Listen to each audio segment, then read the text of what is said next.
السلام عليكم، ازيكم يا جماعه؟ عاملين ايه؟ معاكم دكتور عبد الرحمن. زي ما عودناكم النهارده هنعرض حاله بعد 7 شهور من تصغير جبهه وزراعه صلع من الدرجه، يعني نقدر نقول ان كان داخل على الدرجه الرابعه زي ما احنا شايفين كده، وكانت الجبهه كبيره جدا. والنهارده بعد 7 شهور بس نتيجتنا بالشكل ده.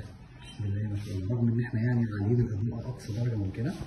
شوفوا خط الشعر بسم الله ما شاء الله طبيعي ازاي. استاذنك تبص يمين شويه يا باشمهندس ان شاء الله. الناحيه الثانيه وطي شويه كده زي ما احنا شايفين، رغم الاضاءه مفيش اي فراغات في الراس خالص، من 7 شهور بس، يعني احنا بنتكلم في حوالي 70% من النتيجه. استاذنك يا باشمهندس، بس حد بيعلق لك على خط الشعر؟ حد بياخد باله ان انت زارع خالص؟ لا، امور كويسه الحمد لله. الحمد لله. طيب استاذنك نبص على المنطقه المالحه بالمره،